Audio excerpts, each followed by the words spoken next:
Martha Pessigna, bonjour. Bonsoir. Je vous vois avec le sourire. On peut comprendre pourquoi, parce que vous êtes qualifié au second tour des élections législatives partielles, on le rappelle, qui concerne la 5e circonscription des Français, donc à la fois le Portugal, l'Espagne, Andorre et Monaco. On voit évidemment en bas les scores s'afficher. Premier, évidemment, Nathalie Cogia, qui est arrivée avec plus de 26%, et vous êtes la deuxième à vous qualifier avec 15,80. Et on le rappelle évidemment que dans le système de la 5e République en France, seuls les deux premiers sont éligibles, sauf à dépasser un certain nombre de votants, compte tenu du nombre faible de votants. De toute façon, ce n'était pas atteignable. Quelle première impression alors, Martha Pessigna, avec ce sourire, suite à cette victoire qui était peut-être semblait très compliquée?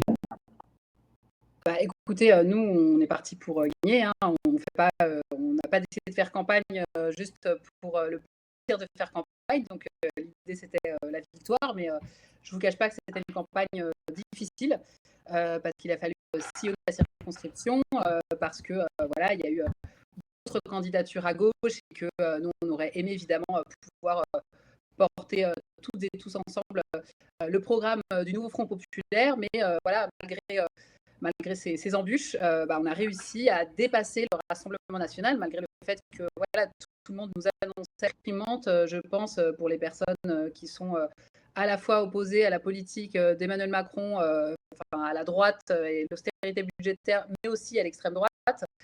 Je pense que c'était vraiment pas une perspective souhaitable d'avoir un second tour du RN face à la candidate macroniste. Donc voilà, ça a été une campagne difficile. On a dû aller à la rencontre des gens dans toute la circonscription, du nord du Portugal au sud de l'Espagne, en passant par les îles Canaries.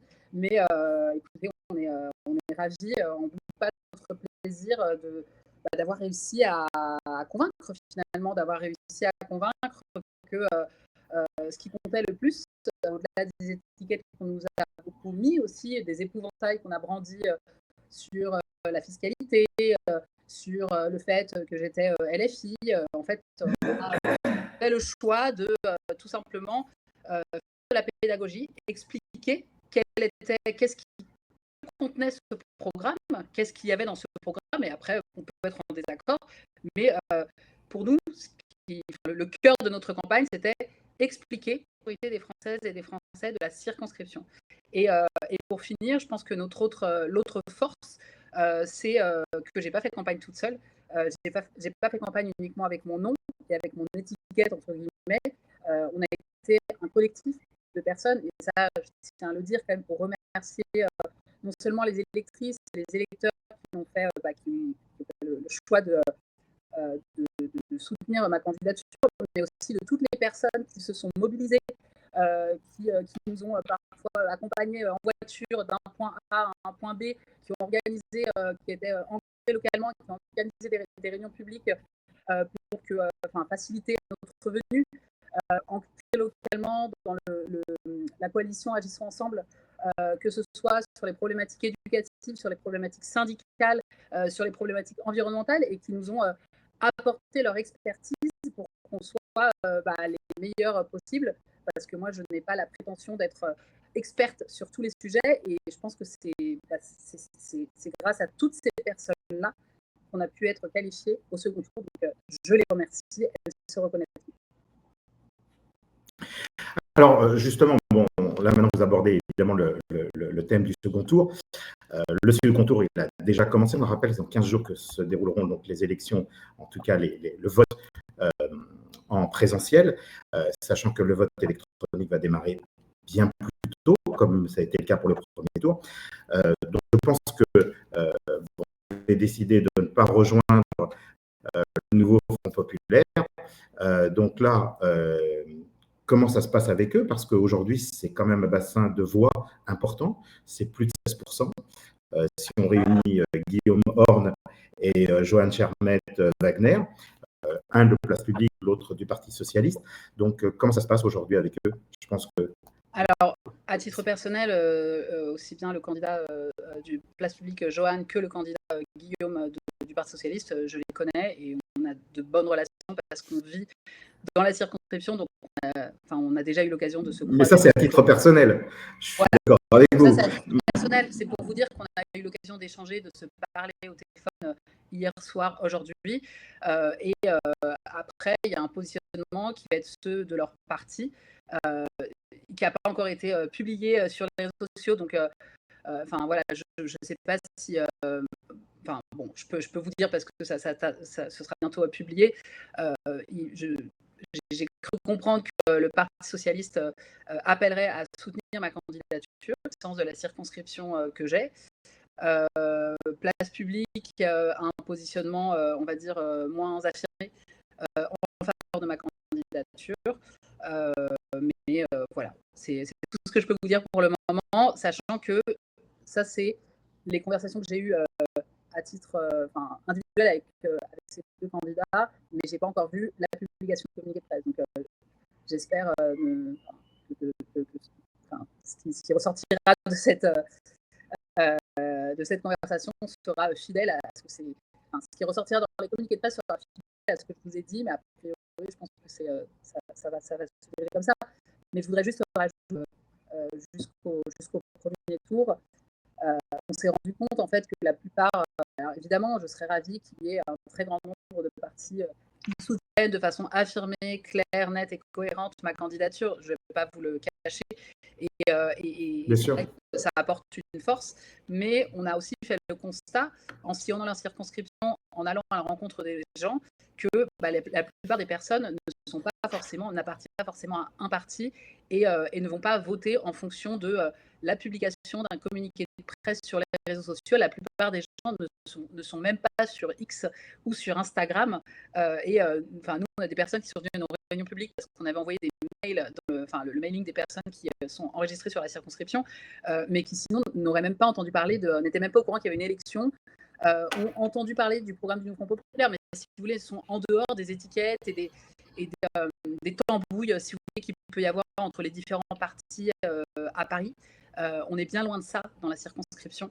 Et je pense que les gens, ce qui les intéresse, c'est quel est le programme qu'on a apporté, quelle est notre connaissance, notre expertise de la circonscription.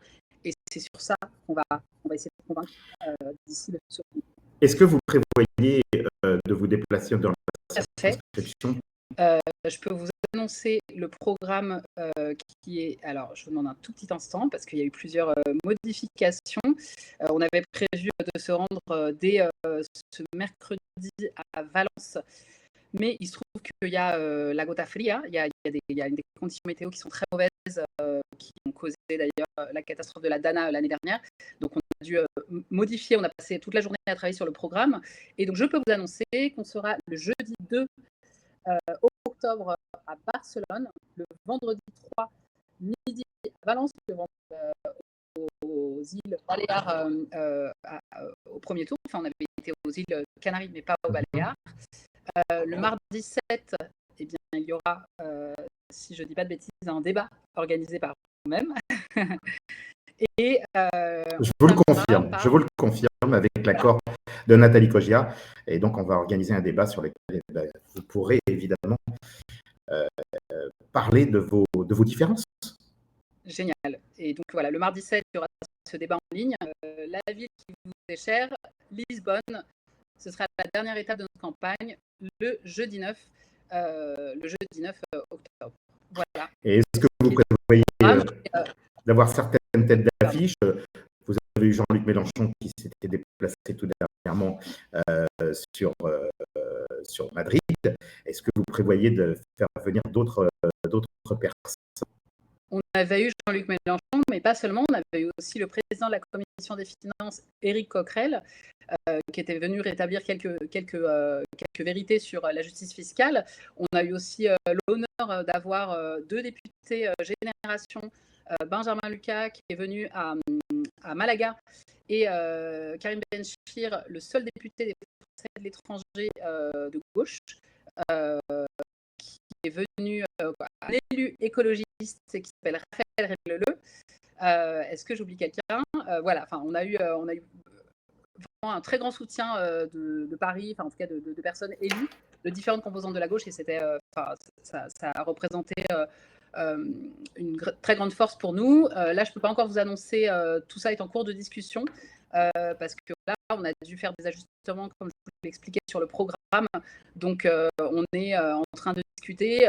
On sait et on a reçu énormément de marques de soutien et de félicitations suite à ce hier, après l'annonce des résultats. Donc voilà, je sais qu'on est soutenu et très suivi par Paris, qui essaye qui souhaite qu'il y ait une députée qui soit là pour porter le programme de rupture du nouveau Front populaire à l'Assemblée nationale. Donc voilà, je remercie tous les élus pour leur soutien.